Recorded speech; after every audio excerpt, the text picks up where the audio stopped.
Hello there, and in this rules video today we're going to look at match play. Now I think in a bygone era people perhaps played more match play golf than stroke play golf. In the modern era we play much more stroke play golf, whether that's medal or Stableford. But a lot of us enjoy match play, and while the rules are in general terms the same for both match play and stroke play, there are actually quite a number of differences, some subtle, some not so subtle, and some perhaps surprising between the rules for stroke play golf and match play golf. Let's just recap briefly on the basics of match play. This is a one-on-one game, or two-on-two maybe, in a foursomes or four-ball match. You're playing just against the person or people who are on the course with you that day. In stroke play, obviously, you're playing against the full field and the course much more. Now in match play, basically whoever wins the hole goes one up, and the match proceeds in that way until someone is more holes up than there are holes to play. When handicaps come into it, at the moment, Congu recommend full difference between the handicaps for individual match play. So if one player's off 16, one player's off 7, the 7 handicapper will give the 16 handicapper 9 shots. The 16 handicapper will take those shots on stroke indexes 1 to 9. So if he makes a bogey on one of those holes and his opponent makes a par, the hole will be halved because he would have a net par. When it comes to four-ball, better ball, we won't go into all of the various match play handicap allowances here, but four-ball, better ball is currently 90% of the difference between the low man and everyone else in the group. So mostly you get a very high percentage of your handicap in match play in both forms at the moment. Now in terms of differences, let's just say the default penalties for match play tend to be loss of hole when it's a two-stroke penalty in stroke play. That's not completely universal, so you can't take that as gospel the whole time, but generally if you look in the rule book where it comes to the penalties in red, it's often loss of hole in match play when it's a two-stroke penalty in stroke play. So as I say, there are a number of differences between the rules for match play and stroke play. We can't possibly go into them all here. I've picked out 6 that I think are of particular interest.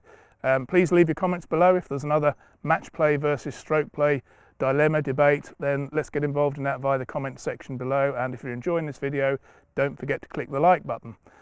So let's start with concessions. These don't exist in stroke play, but in match play you can concede a hole or a shot to your opponents at any time. So if you've got into a lot of trouble on the hole, you can say, right, let's just walk to the next tee, that's your hole.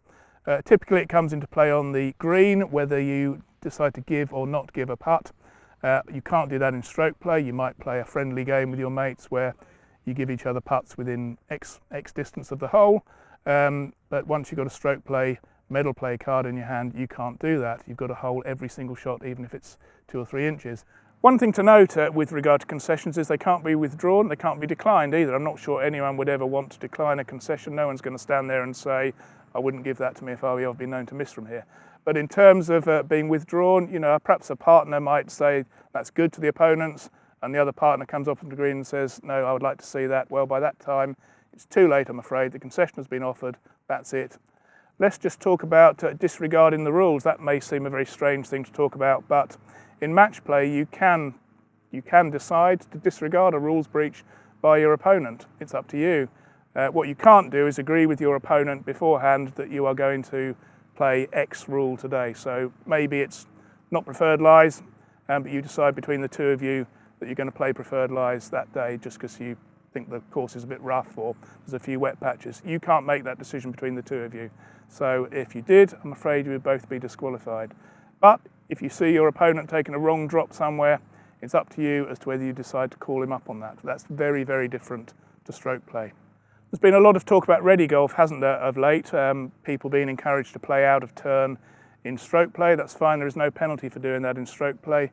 In match play, there is no penalty either, but your opponent can, if he so chooses, ask that the shot played out of turn is replayed. You may remember an incident in the Solheim Cup, maybe 20-25 years ago at Loch Lomond, when there was a lot of tears and angst as Annika Sorenstam got asked to replay a chip shot. But generally, I guess if someone has hit the ball into trouble, you probably won't get asked to replay it. If someone's hit the ball close, there's a chance you could, although I guess there's also a chance that might limit conversation and camaraderie for the rest of the round. Let's just talk about another similar thing, broadly similar, playing off the wrong tee or playing from outside the teeing ground. In stroke play, I'm afraid that's a 2-shot penalty, and you have to correct the error before you tee off on the next hole. In match play, it's no penalty. However, once again, as I say, similar to the previous one, your opponent can ask you to replay the shot if you've played from outside the teeing ground. So if it's a par 3 and you've knocked it stone dead, but you've played from outside the teeing ground, I would say expect to be asked to play it again. If you've hit it into the trees, I expect it will be allowed to stand. Now let's move on to the putting green just behind me, the 9th at Pinal here in Portugal. There is one key difference here. If you putt from on the putting green in match play and your ball strikes another ball at rest on the green, one that's not been marked or maybe should in theory not have been in play, nothing actually happens. Well, it does happen to one of the balls, but the ball that has struck the ball at rest is then played as it lies from wherever it is. The ball at rest that is moved is replaced, as it always is when a ball at rest is moved. In stroke play, if you did the same thing, putted from on the green and struck another ball, there would be a 2-shot penalty. So quite a big difference there between match play and stroke play. Just finally then, practice. There is a big difference here between match play and stroke play in what you can do and can't do on the competition course before you go out to play. In match play, you can do whatever you like. You can go and play the course in the morning, play a match in the afternoon. You could, if your club allows it, do a bit of chipping around one of the greens. I'm sure they don't allow it, but people do. You can do that absolutely no problem under the rules in match play. In stroke play, you can't. You can't practice on the competition course ahead of a round other than hitting chips and putts on or around the first teeing area. If you practice on the course ahead of a stroke play competition, I'm afraid you might as well not bother going out to play because you will be disqualified. So you're probably going to waste 4 hours of your life. So don't practice on the competition course ahead of a stroke play round, ahead of a match play game in the afternoon. Fine to go and play the course in the morning. Maybe one final thing just to clarify in terms of practice, you can practice on the green of the hole last played in both stroke play and match play. You can also practice chipping and putting on the next teeing ground. All of that must be done without unduly delaying play behind you. But there is no distinction between match play and stroke play, between that limited amount of practice you can do between holes out on the golf course. So we hope you've enjoyed this video, just summing up some of the differences between match play and stroke play rules. It's not just the psychology between the two that's different, the rules are different too sometimes. If you've enjoyed the video, please click the like button below and leave us your comments. Have you ever been caught out by a match play, stroke play difference? Which of the rules you think maybe are a little bit harsh in one and not so harsh in the other? Just let us know and we'll try and get back to as many of your comments as possible. Thanks for watching and look out for more of our rules videos soon.